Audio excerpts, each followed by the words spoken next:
हेयं सदा परिभवाग्नमभीष्टदोहम् तीर्थास्पदम्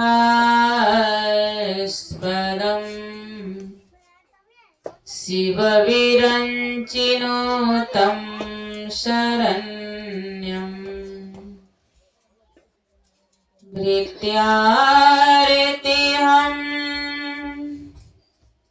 प्रणतिपाले भवाब्धिपोतम्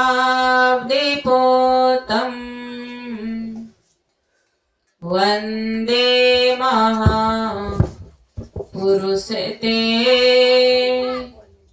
चरणारविन्दम्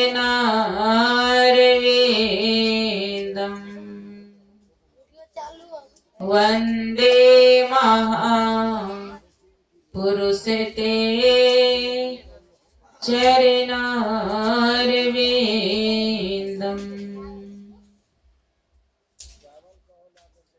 तीर्थों को भी पावन करने वाले जनमानस के मराल 20वीं सदी के महान संत सदगुरु महाराज के पावन चरण कमलों में असंख्य बार नमन। उपस्थित गुरुजन, विशिष्ट जन, समवेद समादरणीय धर्म प्रेमी महानुभाव, देवी स्वरूपा माताओं एवं भक्तिमती बहनों, सबों के चरण कमलों में मेरा शत शत नमन। इस यंत्र ध्वनि के माध्यम से जो श्रवण कर रहे हैं उन महानुभावों के भी श्री चरणों में कोटि कोटि नमन। हम लोग आस्था और विश्वास के साथ गुरु महाराज की जय ध्वनि करेंगे ताकि हम आपका अंतःकरण शुद्ध हो जाए और हम आपका ये जिह्वा पवित्र हो जाए। बोलिए प्रेम से श्री सद्गुरु। भंडारा का व्यवस्था है, जरा जोर लगा के बोलिए प्रेम से श्री सद्गुरु। जो भी जरा कसर अगर रह गया हो इसमें भी ससर जाइए। बोलिए प्रेम से श्री।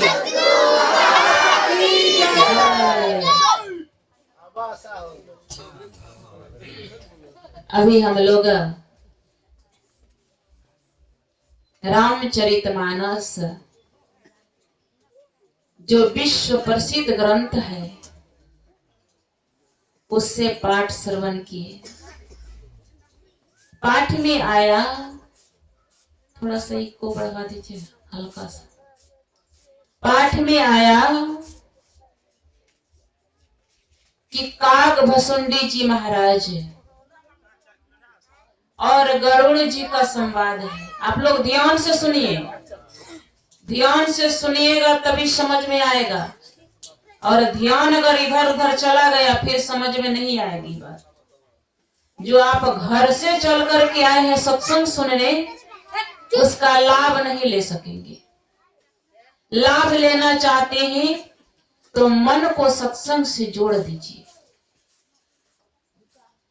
तो कागभसुंडी जी महाराज और गरुड़ जी को सुना रहे हैं। कागभसुंडी जी महाराज क्या सुनाते हैं कि शिव अज सुख सनकादिक नारद। हम लोग किन देवी देवता की पूजा करते हैं? भगवान शिव की पूजा करते हैं। और यहाँ भगवान शिव की बात आई है कि शिव अज सुख, अज कहते हैं ब्रह्मा जी को, शिव जी, ब्रह्मा जी, शिव अज सुख। सुखदेव मुनि जो माता के गर्भ में ही माया का परित्याग कर दिए थे, सुखदेव। नारद जे मुनि ब्रह्म विचार विशारद। कितनों की गिनती आई, ब्रह्मा जी, शिव जी, नारद जी, सुखदेव मुनि, चारों ऋषि, सनक सनंदन सनत कुमार और सनातन, ये ब्रह्म विचार में प्रवीण है। वे लोगों की कमेटी यानी विचार, सब मीटिंग करते हैं, मीटिंग करके एक विचार रखते हैं। कौन सा विचार? कि सब कर मत खगे नायक ये करिए राम पद पंकज नेहा। सब कर मत यानी सब कोई हाथ जोड़कर करकती विनती, सब कर मत खग नायक ये और करिए राम पद पंकज नेहा, यानी कि राम के चरणों में प्रेम कीजिए। नेहा यानी नेह कीजिए, प्रेम कीजिए, प्रीत कीजिए। नेहा उस ईश्वर के चरणों में प्रेम कीजिए, क्योंकि जब तक हम आप उस ईश्वर का भक्ति नहीं करेंगे तब तक हम जीव आत्मा को सुख नहीं मिल सकता है। हम जीवात्मा को सुख नहीं मिल सकता है। हम लोग समझते हैं कि हम प्राप्त कर लेंगे, मिल जाएगा तो हम सुखी हो जाएंगे, लेकिन संतों ने कहा है, भगवंतों ने कहा है कि हे संसार के मानव, तुम जिस संसार की वस्तु की जो तू पाने की इच्छा रखता है उसे पाकर तुम सुखी हो जाओगे, संतुष्ट हो जाओगे, संतोष तुम्हें हो जाएगा। तो संसार की वस्तु को पाकर के किसी को संतुष्टि नहीं हुई। हर कोई मानव दुखी है, चाहे वह गरीब हो या धनवान हो कि धनहीन हो, चाहे बलवान हो चाहे प्रतिष्ठावान हो, सब कोई संसार में रोते हैं, सबको रोना पड़ता है। हम लोग विचार करें कि अगर संसार में सुख होता तो सबसे बड़ा सुखी कौन होता? रावण होता। सबसे बड़ा सुखी कौन होता? तो विश्व विजय का सपना देखने वाला बादशाह सिकंदर होता। लेकिन बादशाह सिकंदर ने भी संसार से जाते जाते कह दिया कि संसार के लोगों, मैंने विश्व विजय का सपना देखने वाला मैं सिकंदर बादशाह, मुझे भी शांति नहीं मिली, मुझे भी सुख नहीं मिला। उन्होंने कहा कि जब मैं मर जाऊंगा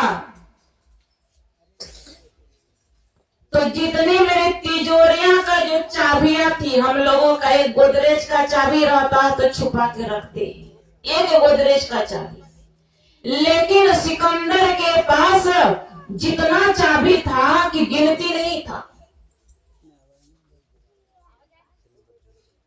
क्या हुआ? अंत में सिकंदर को कहना पड़ा कि मेरे तलवार को दोनों अर्थी के बगल में रख देना और अर्थी से बाहर मेरे दोनों हाथों को लटका देना, ताकि संसार का लोग हमसे सीख ले सके कि आज विश्व विजय का सपना देखने वाला ईरान देश का बादशाह इस संसार से खाली हाथ जा रहा है। किसी शायर ने कहा है कि आया जब सिकंदर तो हौसले तो आली थे, और जब चला सिकंदर तो दोनों हाथ खाली थे। तो जब सिकंदर दोनों खाली हाथ गया तो हम लोग क्या लेकर के जाएंगे? और दूसरे जगह किसी शायर ने कहा है कि मैंने संसार में बहुत कमाया, क्या हीरे क्या मोती, पर क्या करूं यारो, कफन में जेब नहीं होती। अगर कफन में जेब होता तो संसार में लोग और ना जाने क्या क्या करता। लेकिन परमात्मा ने ऐसा नियम, ऐसा विधान बना दिया है कि संसार में जब तुम जाते हो तो मुट्ठी बांध करके जाते हो, और जब इस संसार से कोई विदा होता है तो खाली हाथ यानी हाथ पसार करके जाता है। इसलिए आज काकभूषुंडी जी महाराज क्या करें कि उस राम से प्रेम करो। जब तक उस राम से प्रेम नहीं करोगे, भक्ति नहीं करोगे ईश्वर की, तब तक तुम्हें सुख नहीं मिल सकता। और संसार का सुख कब तक, संसार का सुख कब तक?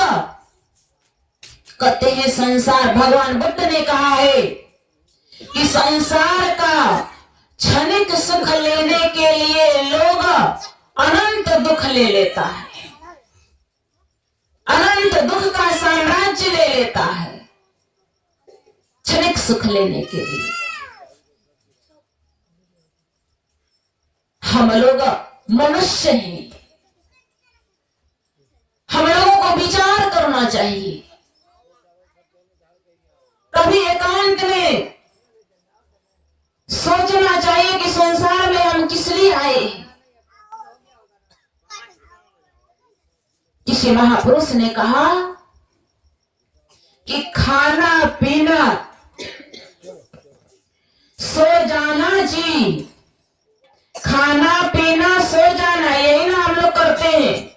कमाते हैं, खाते हैं, सो जाते हैं, फिर कमाते हैं, खाते हैं, फिर सो जाते हैं, सो करके अपने जीवन को व्यतीत कर देते हैं।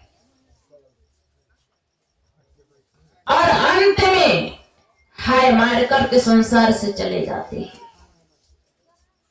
कहते संसार में सुख को खोजते हैं, लेकिन संसार में सुख नहीं, दुख है, दुख। किसी संत ने कहा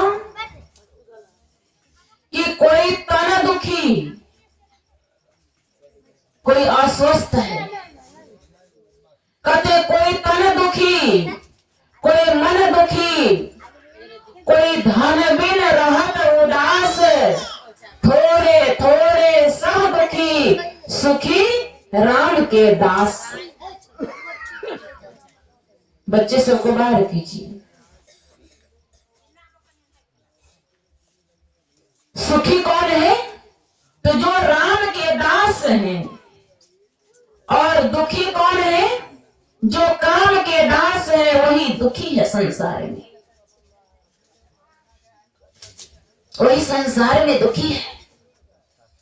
हम लोग पाठ में सुने कि शिव आज सुख सनकादिक नारद, जे मनि ब्रह्म विचार विशारद, सब करमत खगनायक ये करिए राम पद पंकज नेहा। काकभूषुंडी जी महाराज, हम लोग पहले यह सुने कि काकभूषुंडी जी महाराज कौन थे, बराबर सुनते हैं। हम लोग जिस शिव की पूजा करते हैं तो सुन लीजिए भगवान शिव की महिमा के विषय में, और भगवान शिव क्या चाहते हैं हम आप भक्तों से। भगवान शिव कौन सी भक्ति से प्रसन्न होते हैं, इस कथा से हम लोगों को ज्ञात हो जाएगा। काकभूषुंडी जी महाराज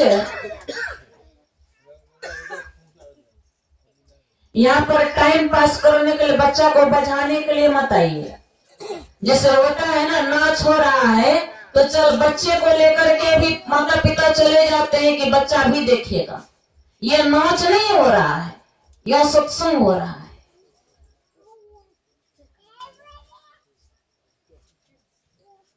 काकभूषुंडी जी महाराज पूर्व जन्म में शिव भक्त, सुन लीजिए कि शिव भगवान गुरु की निंदा नहीं सह सकते हैं।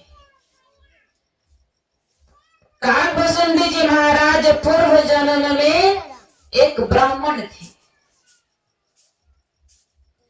और ब्राह्मण के साथ साथ बहुत बड़े पुजारी भी थे, भक्त भी थे। किनके भक्त थे? भगवान शिव के भक्त थे। तो भगवान शिव के भक्त उनकी भक्ति करने के लिए वह ब्राह्मण देवता भगवान शिव के मंदिर गए और भगवान शिव के मंदिर में बैठ करके वह ब्राह्मण देवता भगवान शिव का मंत्र जाप करने लगा। ओम नमः शिवाय, ओम नमः शिवाय, इस तरह का मंत्र जाप करने लगा हुआ ब्राह्मण।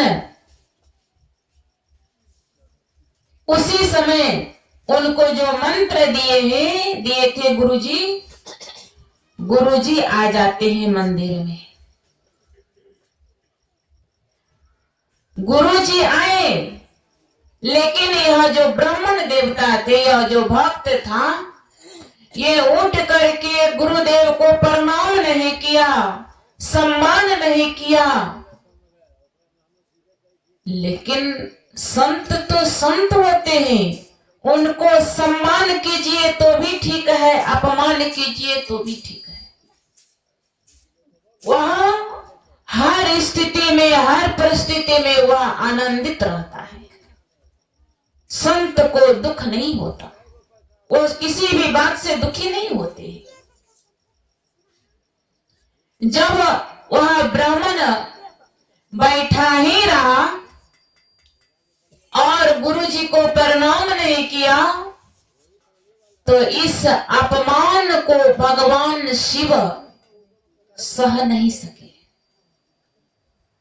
रामायण में लिखा हुआ है, पढ़ करके देख सकते हैं कि एक बार शिव मंदिर में जपत रहे हो शिव नाम, और गुरु आए अभिमान ते उठ नहीं किन्हीं प्रणाम। अभिमान वश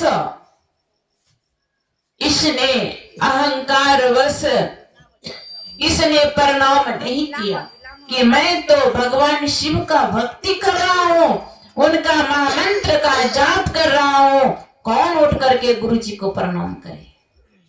क्यों उठ करके गुरु महाराज को सम्मान करें हम?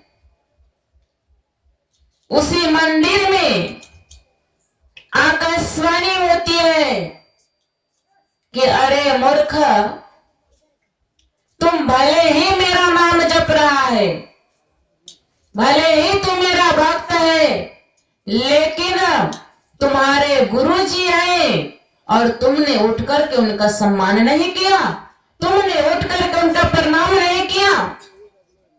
इसलिए तो जिस तरह से बैठा रहा, वहां से टस से मस नहीं हुआ, हिला तक नहीं, हाथ जोड़ करके प्रणाम तक नहीं किया गुरुजी को। इसलिए तुम जिस तरह से बैठा रहा, इसीलिए तुम चले जाओ अजगर की योनि में, यानी सर्प के योनि में चले जाओ।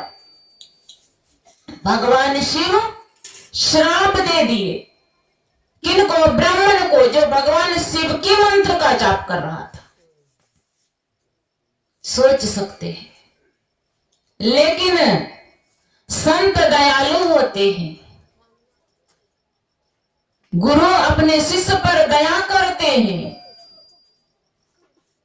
इनके गुरुजी भगवान शिव की विनती करने लगे कि हे देवों में देव महादेव, हे शिव, आप तो अभरदानी हैं, इसलिए हे भगवान, यहां मेरा शिष्य है, आप इनको क्षमा कर दीजिए। यह अज्ञानी है, इसे मालूम नहीं है, पता नहीं, इसे क्षमा कर दीजिए। भगवान शिव ने कहा कि नहीं, जो गुरु का निंदा करता है, जो गुरु का सम्मान नहीं करता है, मैं वैसे भक्त को मैं वैसे ही श्राप दे देता हूं। वह मेरा भक्त नहीं हो सकता है। लेकिन संत स्तुति किए थे ना, भगवान शिव कहते हैं कि मैं संत की बात को मैं काट भी नहीं सकता हूं, लेकिन मेरे मुखारबिंद से जो वाणी निकल गई है वह असत्य नहीं हो सकता है, उसे तो भोगना ही पड़ेगा। लेकिन आप कहते हैं तो इनको मैं कुछ हल्का कर देता हूं, इस श्राप को मैं वरदान के रूप में मैं परिणत कर देता हूं। भगवान शिव ने आकाशवाणी में कहे तो परिणत क्या किए, भगवान शिव ने कहा कि हाँ, इसका शरीर, ब्राह्मण का शरीर छूटेगा तो अजगर के शरीर में जाएगा ही जाएगा, अन्य योनियों में जाएगा। लेकिन यह जो भक्ति करता है, यह भक्ति इसे सब जन्म में याद रहेगा और हर शरीर में यह भक्ति करता रहेगा, और इसे जन्म लेने का दुख और मरने का जो दुख होता है, इसे यह नहीं होगा। और वही ब्राह्मण का शरीर छूटा तो अजगर के शरीर में गया, अन्य शरीरों में गया, बहुत सारा उनका जन्म हुआ, मृत्यु हुआ, लेकिन उसे कष्ट नहीं हुआ, दुख नहीं हुआ। तब वही ब्राह्मण का शरीर छूटा, अजगर से शरीर छूटा, अन्य योनियों में जाते जाते काग के शरीर में वह गए, और काग के शरीर में गए तो काग के शरीर में ही भगवान का यानी उनका भी भक्ति करने लगे और सत्संग करने लगे। जो हम आप जानते हैं कि काकभूषुंडी जी महाराज नीलगिरी पर्वत पर सत्संग करते थे। किनको सुनाते थे? पक्षियों को सुनाते थे, क्योंकि खुद पक्षी के रूप में थे, पक्षी के शरीर में थे, तो सुनाते थे, सत्संग करते थे। और जहां सत्संग होता है, चाहे जहां भी हो सत्संग होता है, सत्संग की इतनी बड़ी महिमा है कि वहां पर भगवान शिव जैसे जहां काकभूषुंडी जी का सत्संग सुनने के लिए नीलगिरी पर्वत पर गए, उसी तरह से देवी देवता गण भी सत्संग में आते हैं। ये सत्संग की इतनी बड़ी महिमा है, इतनी बड़ी यह दुर्लभ है सत्संग कि हम लोग कहते चलो आज नहीं कल दूसरे जगह होगा तो जाकर सुन लेंगे, लेकिन ये बार बार ये अवसर नहीं मिलता है। भगवान शिव जाते थे काकभूषुंडी जी महाराज का सत्संग सुनने के लिए। अब हम लोग विचार कर सकते हैं कि भगवान शिव कौन सी भक्ति से प्रसन्न होते हैं। भगवान शिव ने अपनी धर्म पत्नी को कहते हैं, उत्तरकांड में लिखा हुआ है इसी सत्संग के विषय में कि गिरजा संत समागम समन लाभ कछुआन, बिनु हरि भजन, कहते बिनु हरि कृपा न होई सो, गाँव वही वेद पुराण। ये भगवान शिव कहते हैं। और सबसे पहले शिव जी की बात आई है। शिव जो सुख सनकादिक नारद, जेमनि ब्रह्म विचार विशारद, यानी बिना भक्ति किए किसी को सुख नहीं मिल सकता है। बहुत सारा प्रमाण दिए, पाठ में सुने हम लोग कि कमठ पीठ जामहि बरुबारा, बंध्या सुत वर काहुई मारा। कछुए के पीठ पर बाल होता है, कछुआ आप लोग देखे हैं? बोलिए, बाल होता है? नहीं होता है। लेकिन गोस्वामी जी क्या कहते, कछुए के पीठ पर बाल हो जाए तो हो जाए। बाज का बेटा किसी को मार दे तो मार दे। अब जब बाज ही है तो उसको बेटा कहां से आया? बाज का बेटा किसी को मार दे तो मार दे, लेकिन बिना हरि भजन के उसे सुख नहीं मिल सकता। फूल ही नव बरु बहुविधि फूला, जीव नल सुख हरि प्रतिकूला। नव कहते आसमान में, आसमान में कोई फूल खिला दे, फूल उत्पन्न कर दे, उगा दे फूल को। नव बरु बहुविधि फूला, जीव नल सुख हरि प्रतिकूला। और हरि से प्रतिकूल वह सुख नहीं पा सकता है। हिमते प्रगट अनल बर हुई, जब बर्फ और ओला गिरता है, ओले से यानी बर्फ से अग्नि प्रकट हो जाए तो हो जाए। सूर्य अंधकार जो है सूर्य को नष्ट कर दे तो कर दे, लेकिन ये संभव है नहीं। जैसे ही सूर्य उदय होता है वैसे ही रात्रि समाप्त हो जाती है, अंधकार समाप्त हो जाता है। उसी तरह से ये असंभव बात संभव हो जाए तो हो जाए, लेकिन बिना ईश्वर भक्ति किए हम जीवात्मा को कभी कल्याण कभी उद्धार नहीं हो सकता है। तुलसीदास जी महाराज इतना तक लिख दिए हैं कि बारे मथे घृत होई बरु, पानी को खूब मथिए। जैसे दही को मथते हैं ना, मक्खन को, उसके बदले पानी को मथिए, क्या घी निकलेगा?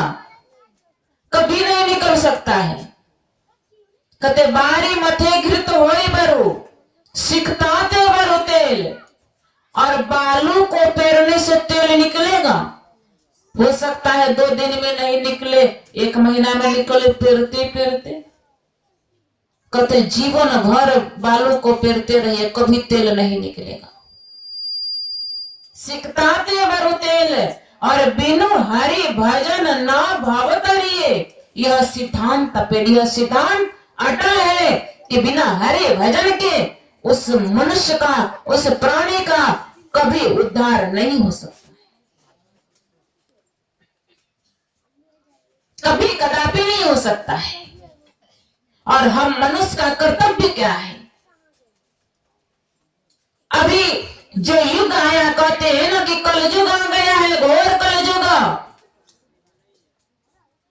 लेकिन इस घोर कलयुग में कहते हैं भक्ति नहीं कर पाएंगे। इसी घोर कलयुग में बहुत ऐसे भक्त भक्ति करके तर गए, बहुत ऐसे भक्त भक्ति करके तर गए। हमारे संत सम्राट बाबा कबीर की वाणी में आया है कि जिन्होंने अपने जीवन में सत्संग कर लिया, संतों के संग लग गया, उसका जीवन सुधर गया। हम लोग बाबा कबीर के वाणी में हम लोग श्रवण करें कि संतन के संग लाग रे, तेरी बिगड़ी बनेगी। कितनी अच्छी कितनी सुंदर बात कही बाबा कबीर कि संतन के संग लाग रे, तेरी बिगड़ी बनेगी, बिगड़ी बनेगी तेरी अच्छी बनेगी, बिगड़ी बनेगी तेरी अच्छी बनेगी।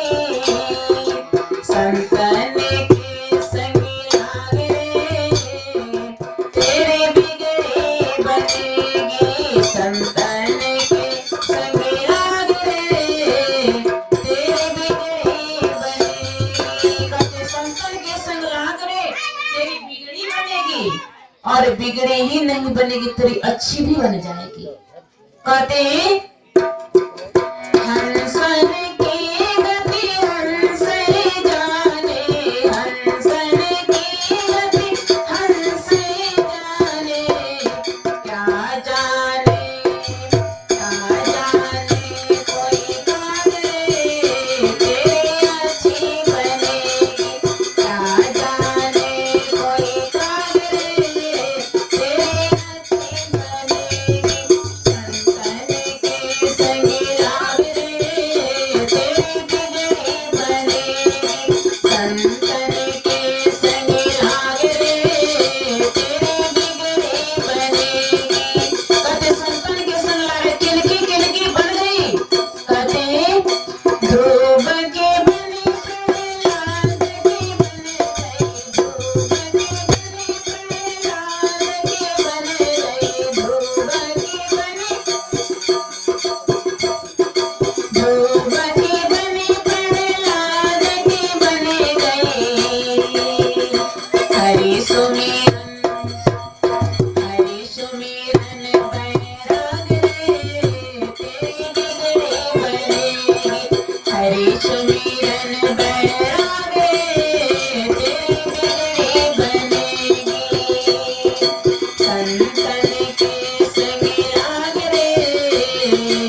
संतन के संग लाग रे तेरी बिगड़ी बनेगी। किनकी किनकी बनी? तो कबीर साहब दूसरे जगह कहते हैं, देखिए संत सम्राट, संतों में सम्राट कहलाए कौन? कबीर साहब। और संत की वाणी कभी झुठला नहीं सकता है। संत की वाणी में कोई कलम नहीं चला सकता है। संत कबीर साहब ऐसे संत थे कि उनका वाणी को कोई साधारण जन उनका अर्थ नहीं निकाल सकते थे। और कबीर साहब पढ़े लिखे भी नहीं थे। कबीर साहब कैसे संत थे? कहते मसी कागज छुओ नहीं, हाथ से कभी कागज पकड़े नहीं, कॉपी पकड़े नहीं, कलम गहो नहीं हाथ। फिर इतने बड़े विद्वान, इतने बड़े ज्ञानी कैसे हो गए? कहते हैं हमारे गुरु महाराज ने कहा कि इस अंतर में विद्या है। कहते हैं त्रिकुटी महल में विद्या सारा। कोई अगर मूर्ख बैठ करके ध्यान करे और त्रिकोटि में पहुंच जाए तो उसके सामने पीएचडी और इंजीनियर और जितना भी डिलीट किया हुआ सब फेल हो जाएगा।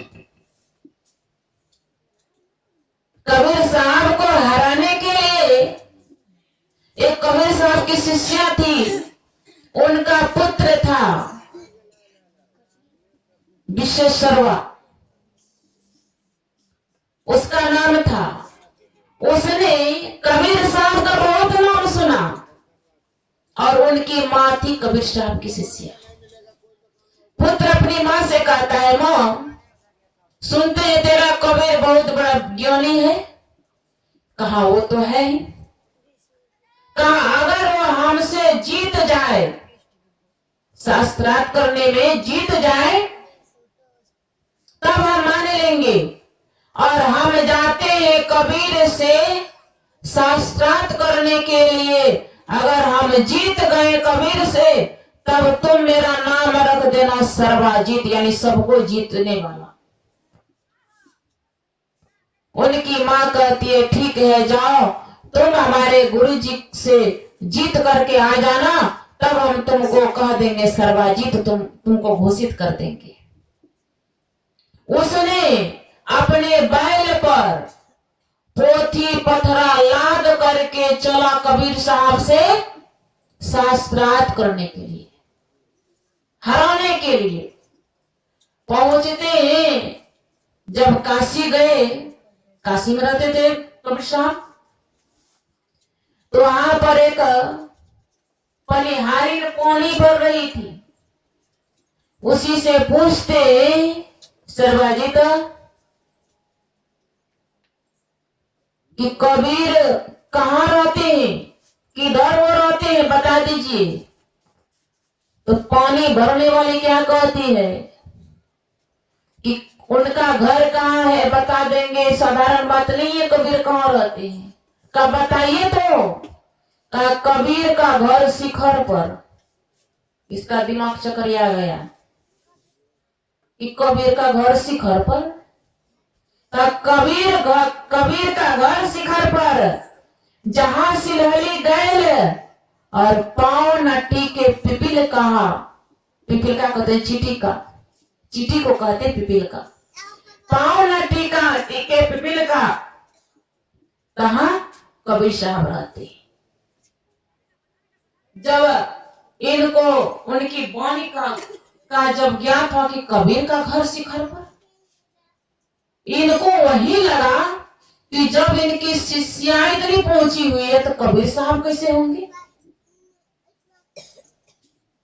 कि कबीर का घर शिखर पर, जहां से ली गई और पावना टिकटी के पिपील का पंडित ला दे भाई, यानी पोथी लाद करके ले गया बैल पर।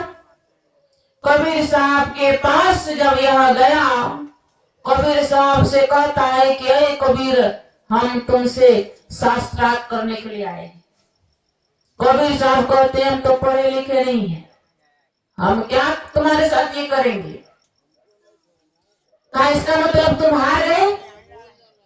कहा जो समझो हार गए या जीत गए जो हम पढ़े ही नहीं है तुम तुमसे क्या हम बराबरी करेंगे। तो उनकी माँ ने कह दी थी कि कबीर साहब से तुम प्रमाण लेकर के आना, तब हम तुमको सर्वाजित कहेंगे, नहीं तो नहीं कहेंगे।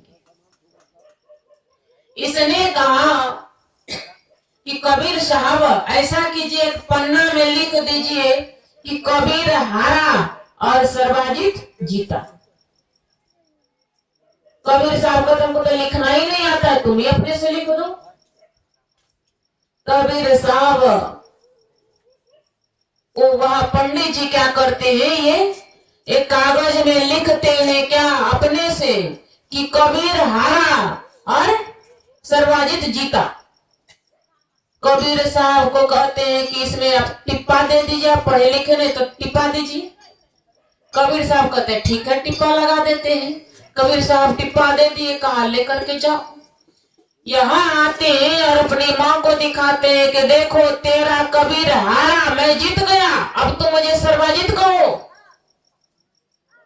का मैं कैसे मानूं, साबित करो, क्या प्रमाण है कि कबीर साहब हार गए। का खुद ही देखो उनका टिप्पा है। जब कागज खोल करके देखता है, यहाँ पढ़ाता है माँ को, तो वहां पर लिखा क्या है कि कबीर जीता और ये हार गया। पंडित ये सोचा क्या रे, ये तो मैं खुद ही लिखा हूं, कि उल्टा कैसे हो गया, हो सकता है मुझे लिखने में गलती हो गई हो। फिर ये जाते हैं, फिर उसी तरह से अपने से लिखते हैं कि कबीर हारा और ये जीता। फिर टिप्पा लगवा दिए, फिर लेकर के आते हैं, तो माँ के पास आकर के पढ़ते हैं, तो फिर उल्टी बात हो गई कि कबीर जीता और ये हार गया। दूसरा बार हो गया, अब सोचा कि अब क्या करें। तीसरा बार भी गया, फिर वही बात। जब तीसरा बार भी खोल करके अपने से देखा, तब इसके समझ में आया कि सही में कबीर साहब कोई साधारण संत नहीं है, उसे कोई जीतने वाला नहीं होगा। ऐसे थे बाबा कबीर। बाबा कबीर अपनी वाणी में कहते हैं कि सत्संग करने से क्या होता है।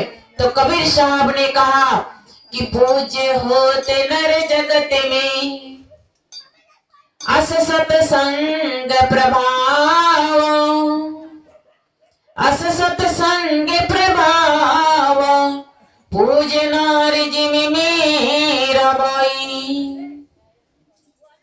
सपज सुदर्शन पूजे, पूजे सदान कसाई, नाभा भंगी पूजे, पूजे रैदास चमारा। वाल्मीकि मुनि भय, करो मन माहि विचारा। हम लोग सपज जी के विषय में सुन रहे थे। सपज जी जाति के डोल थे और इतने बड़े प्रभाव कि राजा युधिष्ठिर ने राजसूय यज्ञ किया और भगवान श्री कृष्ण ने कहा दिया कि हे राजन, तुम्हारा यज्ञ सफल होगा। यह 3 घंटा मैंने टांग दिया, कोई आधार नहीं, बिना आधार का घंटा टांगा गया था। भगवान थे ना, भगवान कुछ भी कर सकते हैं, वो समर्थवान है। जैसे भगवान शिव ने विषपान भी किए लेकिन मरे नहीं। हम लोग भगवान शिव का बराबरी करते हैं कि भगवान शिव गांजा पीते थे तो हम भी पिएंगे।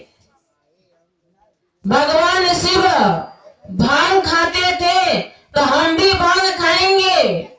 और जाते हैं ना जब देवघर भगवान शिव के भक्तगण, तो सुट गांजा पीते हुए जाते हैं। कहते क्यों भाई, कहीं तो भगवान शिव का प्रसाद है, भगवान शिव का प्रसाद है। भगवान शिव ने विष को भी ग्रहण किए थे और वे इतने समर्थवान कि अपने कंठ में अटका कर रख दिए और उन्होंने विषपान करके दिखा दिया। भगवान शिव ने काल को भी अपने बस में किए। देखते हैं है। एक तो हम लोग हरा हरा सौंपी गले में लटका कर देखिए तो कितना बड़े भक्त हैं, देखा देखी करते हैं। लेकिन तुलसीदास जी महाराज ने कहा कि समरथ कह नहीं दोष गुसाई, रवि पावक सुर सरी की नाई। समर्थवान को दोष नहीं लगता, रवि पावक सुर सरी की नाई।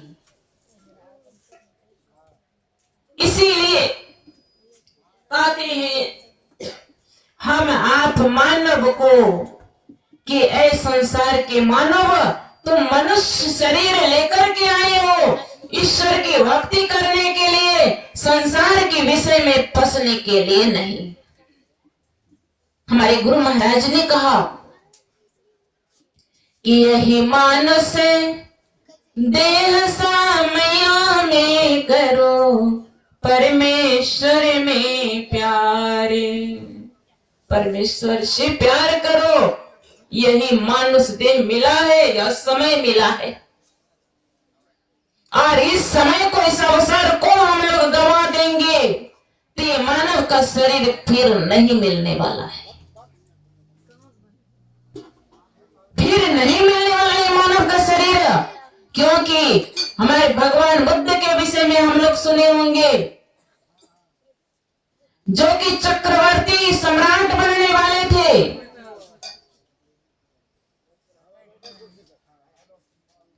इतनी संपत्तियां थी, फिर भी सिद्धार्थ ने क्या देखा? संसार में दुख को देखा। उन्होंने मृतक को देखा। हम लोग भी रोज मृतक देखते हैं। बगल में ही है खुटनसी पहाड़, नित्यम दिन प्राय देखते होंगे कि लोग शमशान घाट लेकर जाते हैं जलाने के लिए। सिद्धार्थ ने देखा अर्थी को, उनको वैराग्य हुआ, क्या मैं भी मर जाऊंगा? चन्ना ने कहा, उनका सारथी था चन्ना। चन्ना ने कहा कि हाँ राजन, जिसका जन्म हुआ है उसको मरना ही पड़ेगा। रोगी को देखा सिद्धार्थ ने, कहा हम भी रोगी बनेंगे। कहा कि हाँ, जिसने भी संसार में आया इस दुख से कोई नहीं बचा, कोई नहीं बचा। कहा इस दुख से छूटने का कोई उपाय तो होगा। उन्होंने अपने मन में खोजने लगा, अपने आत्मा से पूछने लगा, सिद्धार्थ क्या इस दुख से छूटने का कोई तो रास्ता होगा? सिद्धार्थ ने सुना एक बात कि जब मनुष्य को शमशान घाट लेकर के जा रहा था तो नारा लगा रहा था क्या कि हर कहो जी हर को, श्री राम नाम सत्य है और सबका यही गत है। सिद्धार्थ ने एक बार सुना, हम लोग तो हर बार सुनते हैं। कहाँ वैराग्य होता है? कहाँ हम आपकी प्रवृत्ति होती है कि राम का ही नाम जब सत्य है तो फिर काम को सत्य बनाते हैं। श्रवण साहब ने जब सत्संग कर रहे थे कितने लोगों को निमंत्रण दिए, बड़े प्रेम से निमंत्रण दिए, लेकिन देखिए ये मनुष्य का दुर्भाग्य है। भगवान बुद्ध ने सुना कि राम का नाम ही सत्य है और सबका यही गत है, तो जब राम का ही नाम सत्य है तो उस सत्य को खोजना चाहिए, उस सत्य का साक्षात्कार करना चाहिए। वही सिद्धार्थ ने क्या किया? हम लोग छोटा सा घर बना करके अहंकार में बोलते हैं कि हमारे जैसा घर किसी का नहीं है, ये मेरा घर है, ये मेरा कुटुंब परिवार है, ये हमारी पत्नी है, ये हमारे पति है, हमारा पुत्र है, हमारी पुत्री है, हमारी बहू है, बेटा है, हमें सुख देगा। सिद्धार्थ के भी जीवन में यही था। आज जो पाठ हुआ कि बिना ईश्वर की भक्ति किए बिना सुख नहीं है, तो भगवान बुद्ध इस सिद्धार्थ ने अपने जीवन में उतारा और इसके लिए भगवान बुद्ध ने मध्यम रास्ता निकाले कि ना तो शरीर को सुखाना है, ना शरीर को कष्ट देना है, ना शरीर को गलाना है। जब भगवान बुद्ध को वैराग हुआ था, जब वह घर से निकले आधी रात में, तो वह गुफा में बैठकर ध्यान करते थे। इन्होंने सोचा कि शरीर को हम सुखा देंगे, अन्न छोड़ दिए, जल भी छोड़ दिए, फिर भी इनको शांति नहीं मिली, परमात्मा का दर्शन नहीं हुआ। तो जैसे ही गुफा से निकले, जल के बिना, अन्न के बिना मनुष्य की क्या दशा होगी। जैसे सरोवर के निकट जा रहे थे, वह गिर गए। देखिए, उनको मार्ग दिखाने वाला कौन है? कहते हैं जो इस मार्ग पर चलता है ना, उसकी परमात्मा सहायता करते हैं, और जिसका कोई नहीं होता है संसार में, उसका परमात्मा होते हैं। सिद्धार्थ ने जब गुफा से निकला, वैसे ही वह बेहोश गिर गया। हम आप उनके जीवनी को पढ़े होंगे तो जानते होंगे। एक सुजाता नाम करके बड़ी धार्मिक वह एक स्त्री ने देखा कि एक जोगी गिर गया। जाती है दौड़ करके जल लेकर के, और वह कोई स्त्री नहीं थी, उसका सुजाता के नाम पर वह लक्ष्मी थी। कहते हैं संसार में देवी देवता नहीं है, संसार में देवी देवता भी है। वही सुजाता उनके मुख में जल देती है और कहती है कि ऐ जोगी, इस शरीर को तपाने से, इस शरीर को सुखाने से परमात्मा नहीं मिलेंगे। जब शरीर ही नहीं रहेगा तो ध्यान क्या करोगे? और वही सुजाता पानी पिलाती है और भोजन कराती है, और वहां बैठ करके ध्यान करने लगे। और ध्यान करते करते एक दिन सुजाता क्या करती है, भगवान बुद्ध के लिए, देखिए संत का सम्मान कैसे करती है सुजाता। सोने के कटोरी में खीर लेकर आती है भगवान बुद्ध को देने के लिए, खिलाने के लिए। जैसे ही भगवान बुद्ध ने खीर को खाते हैं और सुजाता से कहते हैं कि सुजाता, तुम मेरी प्रथम गुरु हुई, मैंने अपने शरीर को सुखा दिया लेकिन शांति नहीं मिली, उस परम तत्व की प्राप्ति नहीं हुई। तुमने ही मुझे रास्ता दिखाया और देखो मैं इस परम तत्व की प्राप्ति में, उसके द्वार पर मैं, निर्वाण के समीप हूं मैं। का इसका प्रमाण कैसे हो? सुजाता पूछती है कि आप अगर परमात्मा के समीप हैं तो मैं कैसे जानूं कि आप सच में परमात्मा के समीप हैं? भगवान बुद्ध ने कहा, सुजाता, ये सोने का कटोरी मुझे दे सकती हो? कहा, भगवान ये आपके लिए ही है। और सोने का कटोरी लेते हैं भगवान बुद्ध, और उन्होंने कहा, सुजाता, अगर मैं उनके निकट हूं, निर्वाण के निकट हूं, उस परमात्मा के निकट हूं, मैं मोक्ष के निकट हूं, तो ये सोने का कटोरी मैं यह जल की धारा में मैं छोड़ता हूं। अगर मैं द्वार पर हूं तो ये जल धारा जो बह रही है, यह उल्टी दिशा में कटोरी जाएगी, ये उल्टी दिशा में जाएगी, और नहीं गई, ये कटोरी डूब गई, तो मैं समझूंगा कि मेरा ये साधना, मेरा ये ध्यान बेकार गया। वह सोने की कटोरी लेकर जाते हैं और नदी की धारा में, बहती धारा में छोड़ते हैं। पानी की धारा जा रही थी पूर्व दिशा की ओर और सोने का कटोरी पश्चिम दिशा की ओर। सुजाता देख करके धन्य हो जाती है और कहती है, भगवान अब आप सिद्धार्थ नहीं है, अब आपको बोध हो गया, अब आज से आप बुद्ध हो गए, बुद्ध हो गया। वही अभी भी अगर बोध गया, कोई गए होंगे तो भगवान बुद्ध का मूर्ति सोने का बना हुआ है और वही सुजाता जो कटोरी में खीर दी है, वही कटोरी सोने का रखा हुआ है। सुजाता चली गई शरीर छोड़कर और भगवान बुद्ध के ऐसे ऐसे भक्त हुए।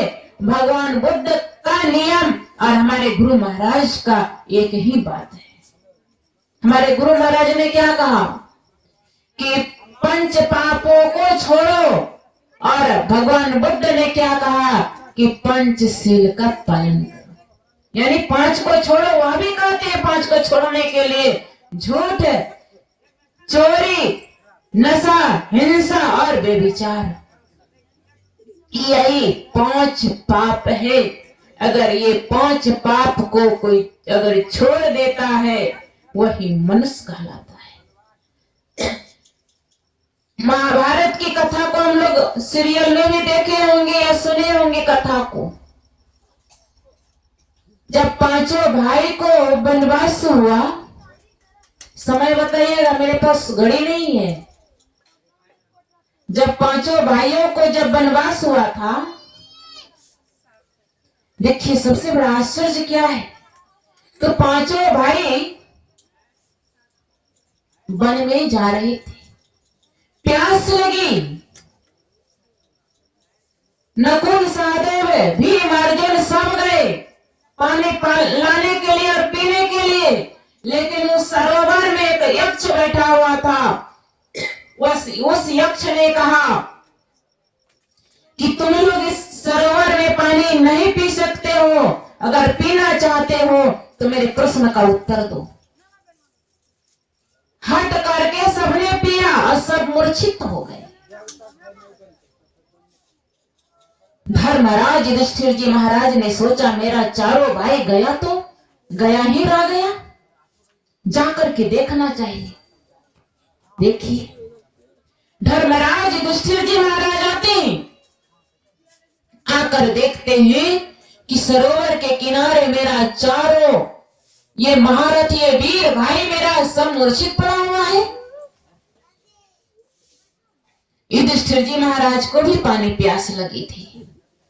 इन्होंने पहले सोचा मैं पानी पी लेता हूं। जैसे इस सरोवर में प्रवेश करना चाहा, वैसे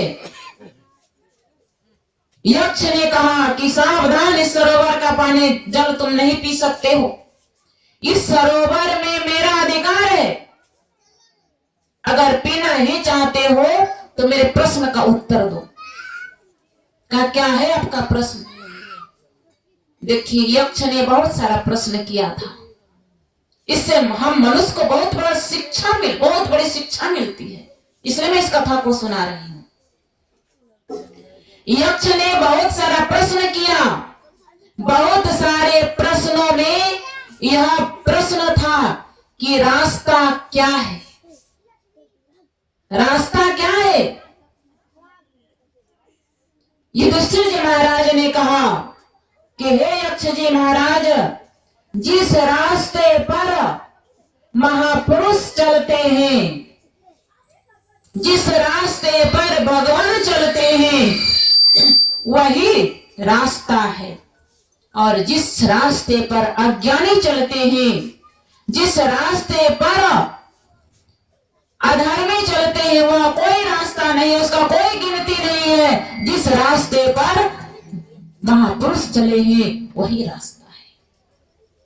उसी रास्ते पर हम मानव को चलना चाहिए।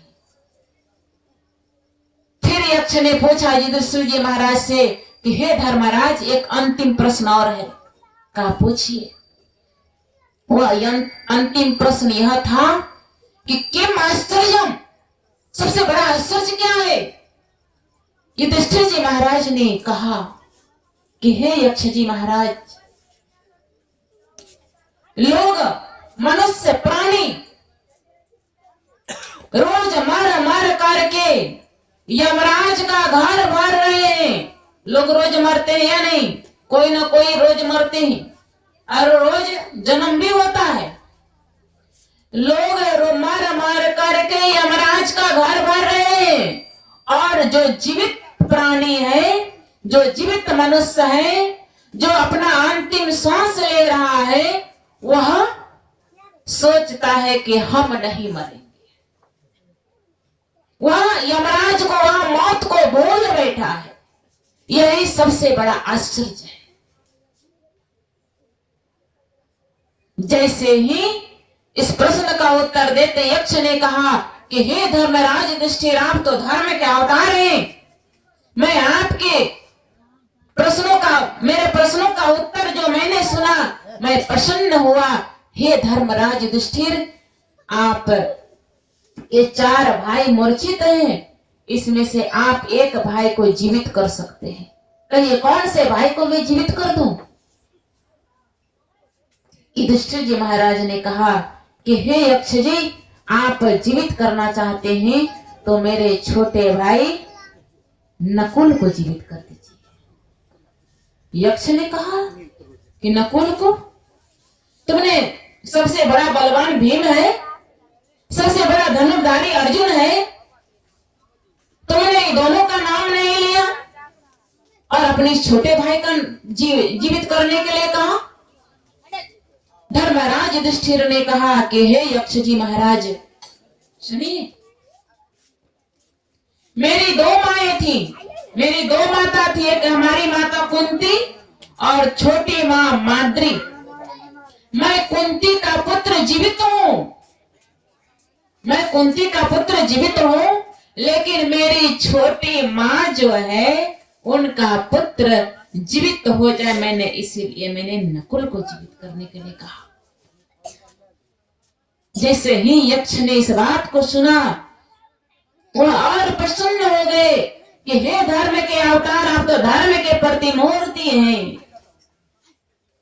आप चाहते, कहते कि अर्जुन को जिला दीजिए, भीम को जिला दीजिए, लेकिन आपने धर्म का पालन किया। मैं बहुत प्रसन्न हो गया। हे धर्मराज, मैं आपके 4 भाइयों को मैं जीवित कर देता। कहने का अर्थ क्या हुआ कि हम लोग इसी में पड़े हुए हैं। जिस रास्ते पर चलना चाहिए, जो रास्ता है, उस रास्ते पर चलना चाहिए, लेकिन हम लोग अपने रास्ते से, हम लोग अपने पंथ से विमुख हो चुके हैं। जिधर जाने से दुख होगा, उसी रास्ते पर चल रहे हैं, और जिस सुख की ओर जाने का जो रास्ता है, उस रास्ता को हम लोग भूल गए। टाइम बताइएगा, देखते हैं लोग सो रहे हैं। इसीलिए कहते हैं कि हम आपको एक मौत को याद रखना चाहिए, और उस मौत को के साथ साथ अगर मौत को कोई याद रखता है तो उसी मनुष्य